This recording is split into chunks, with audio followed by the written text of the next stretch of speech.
The circular handsaw is a versatile tool widely used on construction sites, but serious injuries connected with the saw indicate that management and labor should both pay more attention to safe and proper operation. There are 6 basic safety rules. 1. Make sure that circular saws are properly grounded or double insulated. 2. Never remove or tamper with safety devices. 3. Study manufacturer's instructions before operating the tool. 4. Always unplug the saw before making any adjustments or changing any attachments. 5. When operating the saw, wear the proper personal protective equipment for the job. Always wear eye protection. And 6. Maintain good housekeeping. This tape will show the various types of saws and explain how to select, use, and maintain them properly. Circular handsaws are available in a variety of designs, but their general characteristics are the same. The 2 models most often used are the saw with the blade parallel to the motor and the saw with the blade at 90 degrees to the motor. The first is a heavy-duty saw primarily used for rough carpentry work such as forming and framing. You can easily keep your eye on the cutting line because the motor is to the right of the blade. But sawing can be tiring because its full weight has to be controlled with one hand, particularly at the start and finish of a cut. Sometimes it's easier to clamp down the work so that both hands can be used to control the saw. The second saw, often used for trim work, can also be used for general carpentry work. It is easier to operate since the handle is located near the center of the motor. Because the motor is to the left of the blade, the view of the cutting line is somewhat obstructed. Operators generally lean over to align the saw blade with the cutting line. If you wear eye protection, this presents no hazard. If the motor is too light for the cutting required, the saw can burn out or kick back and injure the operator. It is important to select the proper size of saw for the job.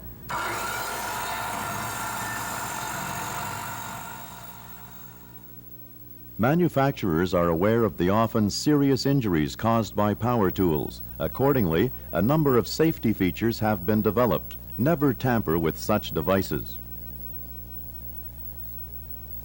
Most late-model saws are equipped with a push-button latch to prevent accidental starts, an ejection chute to keep sawdust away from the cutting line, a veritable torque clutch to prevent kickback, double insulated motors for improved electrical safety,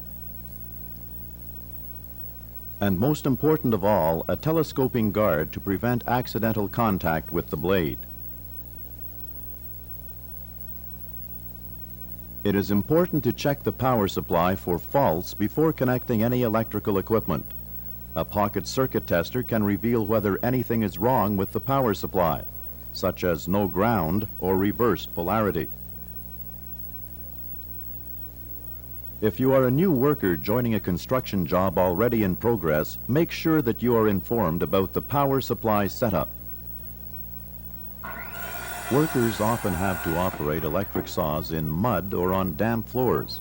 Wearing boots with rubber soles and using the correct power supply does not afford complete protection.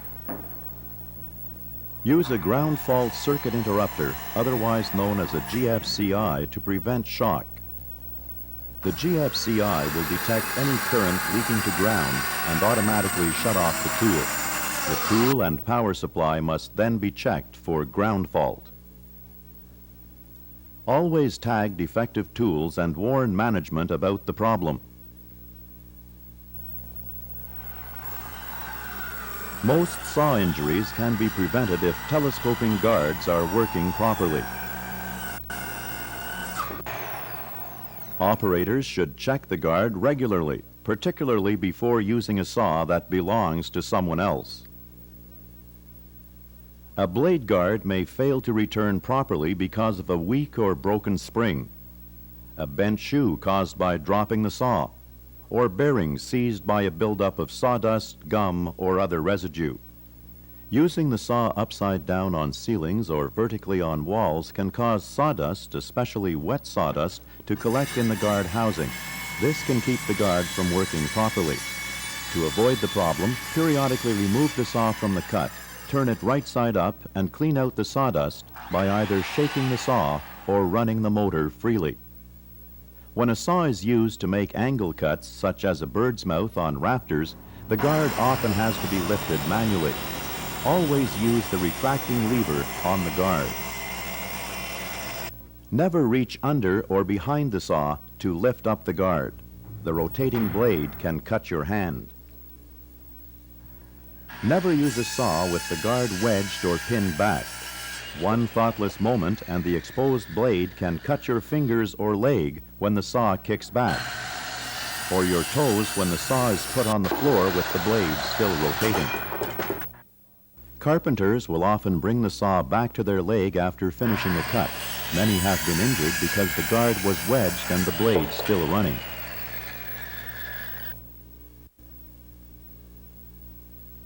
To prevent injuries to workers and damage to equipment, saw operators must understand the different designs and uses of blades. Blades unsuited for the job can be as hazardous as dull blades. Always choose the right blade for the work. The beveled, sharp-pointed teeth of the cross-cut blade are designed to cut the cross grain in wood. Size and bevel of teeth are important factors in cutting different woods. Softwood requires bigger teeth to carry off the sawdust. Hardwood requires fine teeth with many cutting edges. Note the different angles and edges needed for cutting hardwood and softwood. The flat, sharp teeth of the ripsaw blade are designed to cut the long grain in wood. They are neither beveled nor needle-pointed. Needle-pointed teeth would get clogged and the blade would become overheated. Never use a ripsaw blade for cross-cutting or for cutting plywood. The material can jam and overheat the blade or splinter in long slivers that may seriously injure the operator. Combination blades combine features of both crosscut and ripsaw blades.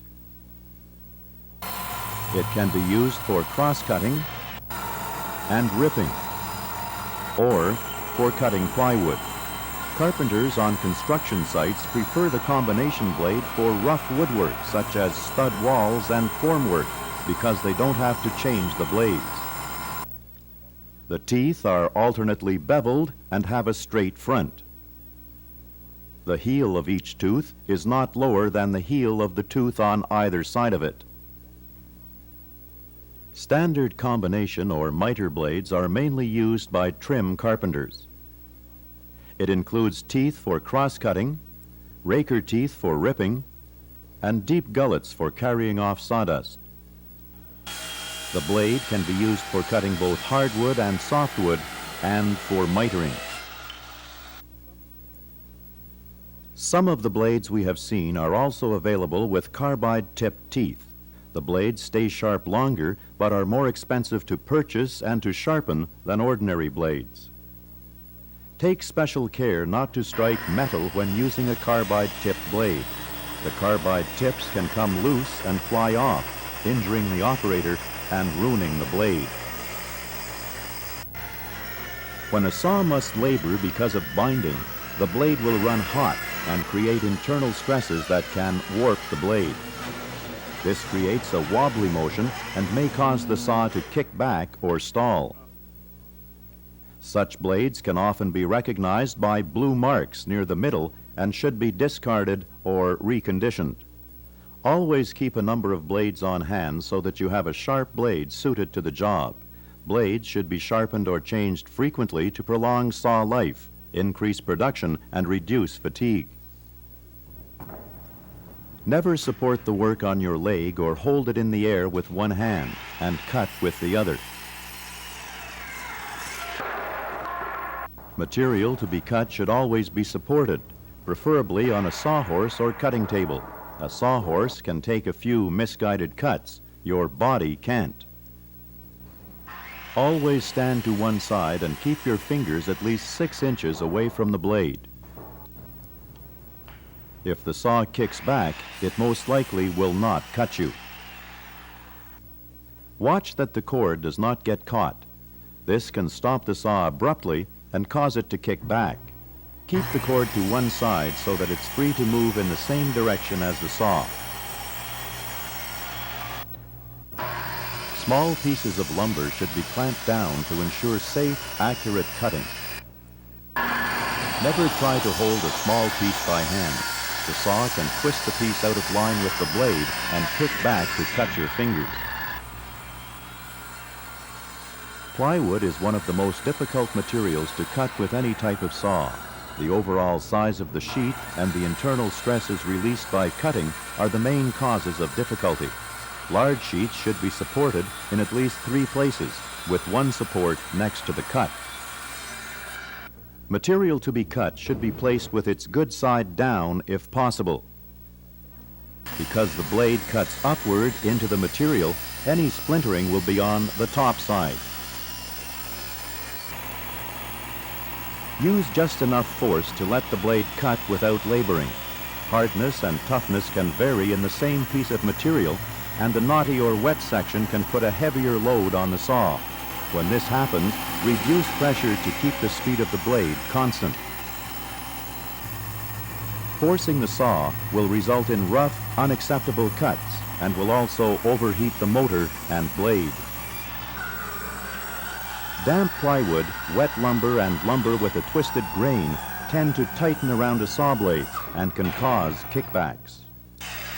If the wood starts to bind against the blade, stop the saw and widen the cut by driving a wedge in the opening.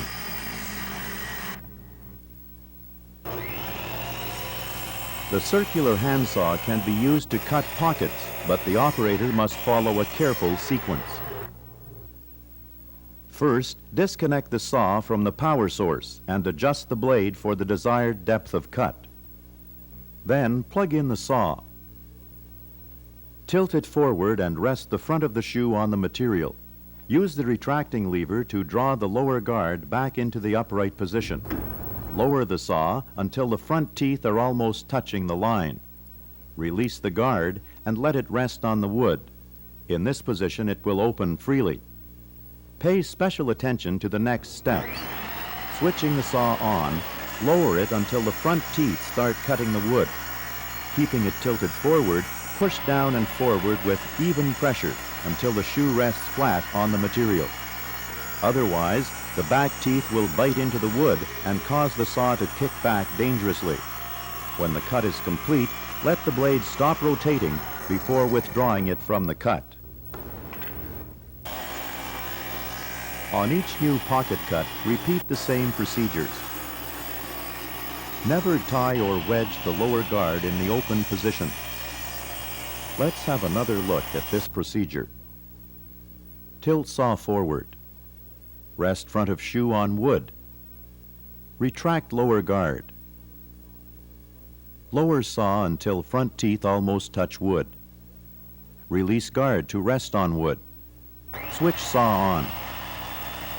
Keep saw tilted forward and push down and forward with even pressure, gradually lowering saw until shoe rests flat on wood.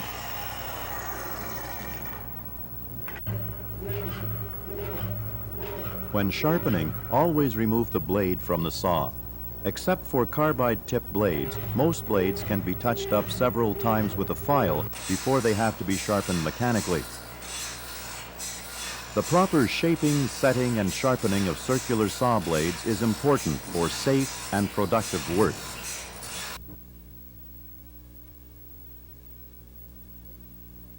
If the blade is to run freely in the cut or kerf, teeth must be set properly. That is, with the upper third of each tooth bent alternately. The proper set of the teeth depends on the type of blade. Finer tooth blades require less set than rougher tooth blades, except for hollow ground or tapered blades recognizable by the ridge near the center. A rule of thumb is to bend each tooth alternately half the thickness of the saw blade. Professional saw sharpeners usually put the correct set-on teeth at the time of sharpening.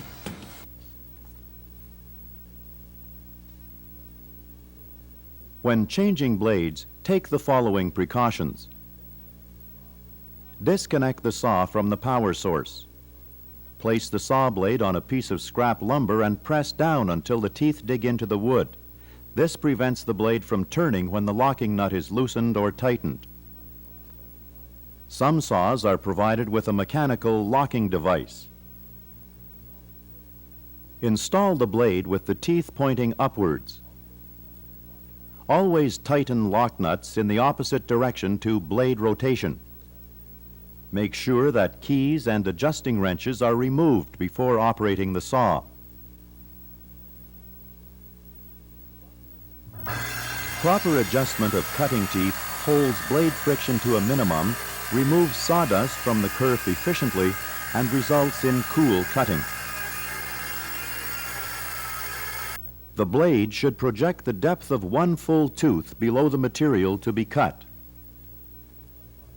When using carbide-tipped or miter blades, let only 1/2 of a tooth project below the material. In addition to the basic safety procedures necessary with all electric tools, saw operators must take these special precautions.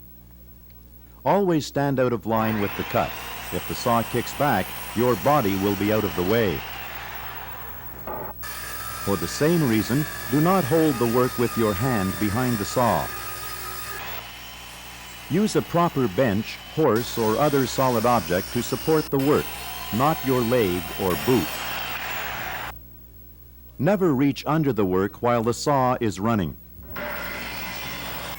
Remember, when the saw is used upside down or vertically, sawdust can collect in the guard housing and obstruct the blade guard. Never tamper with mechanical safety devices. Inspect such devices regularly. Finally, to ensure safety, efficiency, and long life for the tool, select the right saw and blade for the job. You should now be familiar with the safe use and maintenance of various types of circular handsaws and blades. Further information is available from your Construction Safety Association of Ontario.